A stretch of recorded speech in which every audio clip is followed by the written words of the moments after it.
নমস্কার দর্শক বন্ধুরা, আমি আপনাদের প্রিয় গল্পকার। আজ আমি আপনাদের জন্য এমন একটি গল্প নিয়ে এসেছি যা আমার কাছে এসেছে এক নাম প্রকাশে অনিচ্ছুক ফলোয়ারের পাঠানো ইমেলের মাধ্যমে। তার নিজের জীবনের এক গোপন, গভীর এবং অত্যন্ত রোমাঞ্চকর অধ্যায় তিনি আমার সঙ্গে ভাগ করে নিয়েছেন।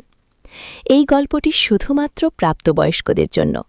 আমি জানি আপনারা অনেকেই হয়তো আমার ব্যক্তিগত আইএমও নম্বরটি পাওয়ার জন্য উদগ্রীব হয়ে আছেন।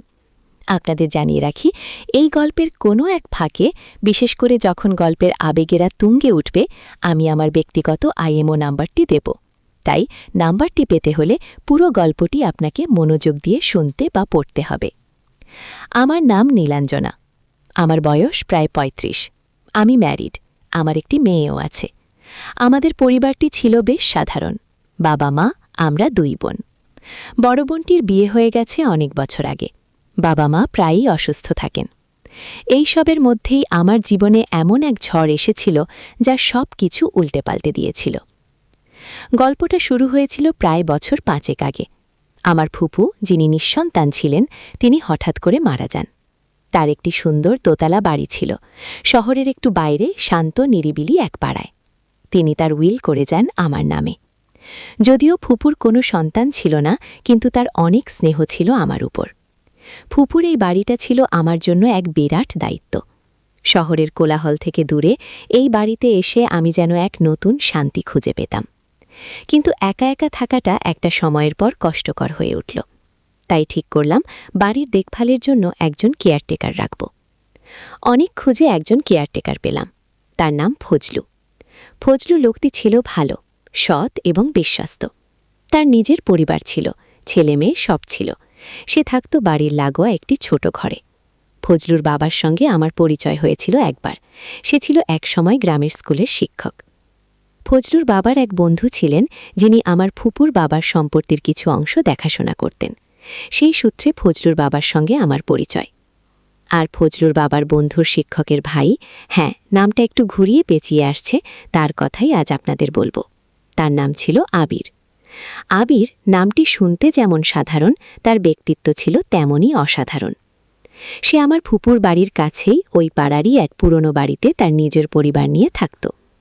ফজলুর বাবার শিক্ষকের ভাই, মানে সোজা কথায় বলতে গেলে আবির ছিল আমার সম্পর্কীয় কেউ। তার সঙ্গে আমার প্রথম দেখা হয়েছিল ফজলুর মাধ্যমে।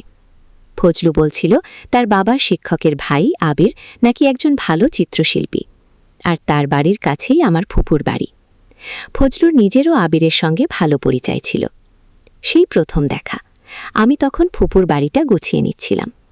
ফজলু একদিন বলল, দিদি, আপনি একা একা থাকেন, ভালো লাগে না। আমার বাবার শিক্ষকের ভাই আবির সাহেব, উনি খুব ভালো মানুষ, চিত্রশিল্পী। ওনার সঙ্গে আপনার পরিচয় করিয়ে দিই, তাহলে আপনার সময় কাটবে। আমি প্রথমে একটু ইতস্তত করেছিলাম। অচেনা একজন মানুষের সঙ্গে পরিচয়। কিন্তু ফজলুর পিটাপিড়িতে রাজি হয়ে গেলাম। একদিন দুপুরে ফজলু আবিরকে নিয়ে এলো। আবির যখন প্রথম এলো, আমি তখন বারান্দায় বসে চা খাচ্ছিলাম। আবিরকে দেখে আমি যেন থমকে গেলাম। বয়স আমার চেয়ে সামান্য বেশি হবে, মানে ৪০-এর আশেপাশে। লম্বা, ফর্সা, চোখে বুদ্ধিদীপ্ত চাহনি। তার পোশাক আশাক ছিল সাধারণ, কিন্তু তাতে এক ধরনের আভিজাত্য ছিল। তার মুখে এক স্নিগ্ধ হাসি। সেদিন আবিরের সঙ্গে আমার তেমন কথাই হয়নি। ফজলুই সবটা সামলেছিল। আবির শুধু আমার দিকে তাকিয়ে মুচকি হেসেছিল। সেই হাসিটা আমার মনে গভীর রেখাপাত করেছিল। কেন যেন মনে হয়েছিল এই মানুষটিকে আমি চিনি, অথবা এই মানুষটির মধ্যে এমন কিছু আছে যা আমাকে চুম্বকের মতো টানছে। এরপর আবিরের আসা যাওয়া শুরু হলো। ফজলু মাঝে মাঝে তাকে নিয়ে আসত। আবির কখনো চিত্রশিল্পের কথা বলতো, কখনো পুরনো দিনের কথা। তার কথার মধ্যে এক ধরনের গভীরতা ছিল যা আমাকে মুগ্ধ করত। আমি ধীরে ধীরে আবিরের প্রতি আকৃষ্ট হতে শুরু করলাম।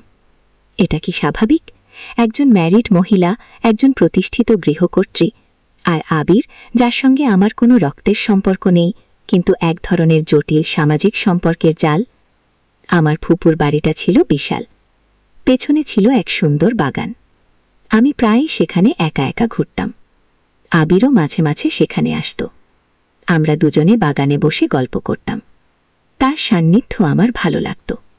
যখন সে আমার পাশে বসত, তার শরীরের মৃদু সুগন্ধ আমার নিঃশ্বাসকে ভারী করে তুলত। তার উপস্থিতি আমার বুকের ভেতর এক অজানা ঢেউ তুলত। একদিন বিকেলে আমি বাগানে একা বসেছিলাম। আকাশে মেঘ জমছিল। হঠাৎ আবির এসে হাজির। সে আমার পাশে বসল। কিছুক্ষণ আমরা চুপচাপ বসে রইলাম। তারপর সে বলল, নীলাঞ্জনা, আপনার ফুপুর বাড়িটা খুব সুন্দর, কিন্তু একা একা এখানে থাকতে আপনার নিশ্চয়ই কষ্ট হয়। আমি তার দিকে তাকালাম। তার চোখে এক ধরনের গভীর মমতা ছিল। আমি মৃদু হেসে বললাম, হ্যাঁ, একটু হয়, তবে ভালো লাগে। এই বাড়িটা আমাকে আমার ফুপুর কথা মনে করিয়ে দেয়। আবির আমার হাতটা আলতো করে ধরল। আমি চমকে উঠলাম। তার স্পর্শে আমার সারা শরীরে যেন বিদ্যুৎ খেলে গেল। সে আমার দিকে তাকিয়ে বলল, আমি জানি আপনার জীবনে অনেক কিছু আছে, কিন্তু আমার মনে হয় আপনাকে আমার খুব ভালো লাগে। কথাটা শুনে আমি স্তব্ধ হয়ে গেলাম। আমার হৃদস্পন্দন দ্রুত হতে শুরু করল। এই নিষিদ্ধ অনুভূতি, এই অচেনা টান, আমি কি করছি? আবিরের হাত তখনও আমার হাতে ধরা। তার হাতের উষ্ণতা আমার হাতে ছড়িয়ে পড়ছিল। আমি অনুভব করলাম তার নিঃশ্বাস আমার মুখে এসে পড়ছে। আবির, এটা কি ঠিক হচ্ছে? আমার গলা কাঁপছিল। আবির আমার দিকে আরো একটু ঝুঁকে এলো। তার চোখ আমার চোখে। ঠিক বেঠিক আমি জানি না নীলাঞ্জনা, কিন্তু এই টানটা আমি উপেক্ষা করতে পারছি না। আপনারও কি এমন মনে হচ্ছে না? তার প্রশ্নটা আমার বুকের ভেতর তোলপাড় করে দিল।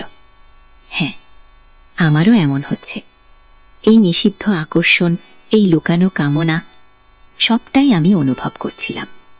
আবিরের নিঃশ্বাস আমার ঠোঁটের উপর এসে পড়ছিল। আমি চোখ বন্ধ করে ফেললাম। তার ঠোঁট আমার ঠোঁট স্পর্শ করল। এক স্বর্গীয় অনুভূতি। আমি নিজেকে সামলাতে পারছিলাম না। এই নিষিদ্ধ প্রেমের আগুন আমাকে গ্রাস করছিল। আবিরের হাত আমার কোমর জড়িয়ে ধরল। আমরা একে অপরের মধ্যে ডুবে গেলাম। সেই রাতে ফুপুর বাড়ির নিস্তব্ধতা ভেঙে আমাদের গোপন ভালোবাসার শব্দ মিশে গিয়েছিল। আমি জানতাম এটা পাপ, এটা সমাজের চোখে অন্যায়, কিন্তু আমি নিজেকে আটকাতে পারছিলাম না। আবিরের সান্নিধ্য, তার ভালোবাসা আমাকে এক অন্য জগতে নিয়ে গিয়েছিল। এর পরের দিনগুলো ছিল উত্তেজনাময়। আমরা লুকিয়ে দেখা করতাম। একে অপরের সান্নিধ্যে আমরা যেন নতুন জীবন পেতাম। আবির আমাকে বলতো, নীলাঞ্জনা, আমি জানি আমাদের এই সম্পর্কটা সমাজ মেনে নেবে না, কিন্তু আমি আপনাকে ছাড়া বাঁচতে পারবো না। আমিও তাকে জড়িয়ে ধরতাম। হ্যাঁ, আমিও তাকে ছাড়তে পারতাম না। তার ভালোবাসা আমাকে এক নতুন শক্তি দিত, কিন্তু মনের ভেতর একটা ভয় কাজ করত। যদি কেউ জেনে যায়, যদি আমার পরিবার জেনে যায়, তাহলে কি হবে? আমার সম্মান, আমার মেয়ে, সবকিছু কি শেষ হয়ে যাবে? একদিন আমি আর আবির ফুপুর বাড়ির পেছনের বাগানে বসেছিলাম। সেদিন বৃষ্টি হচ্ছিল।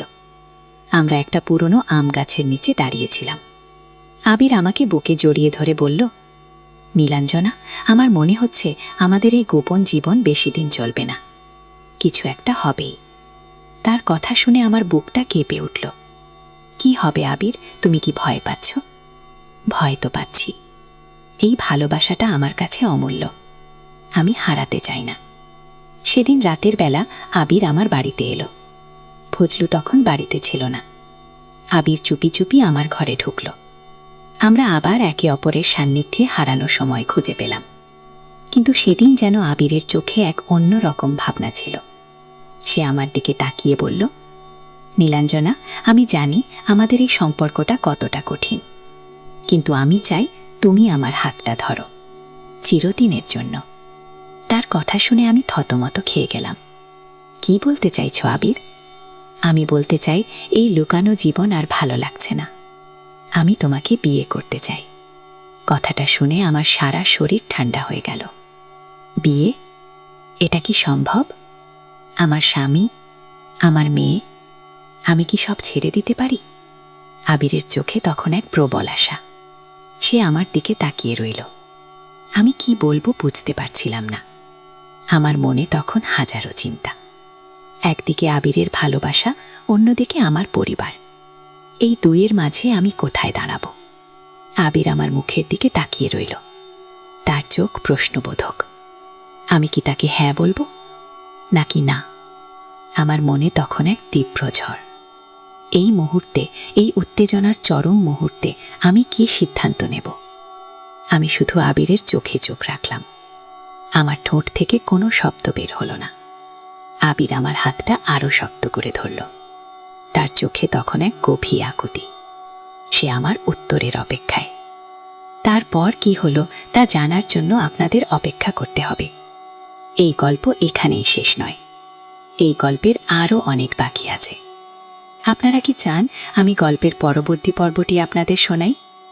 যদি চান তাহলে কমেন্ট করে আমাকে জানান। আর হ্যাঁ, আমার চ্যানেলটি সাবস্ক্রাইব করতে ভুলবেন না। আমার ব্যক্তিগত IMO নাম্বার পেতে হলে আপনাকে পুরো গল্পটি মনোযোগ দিয়ে শুনতে বা পড়তে হবে। পরের পর্বে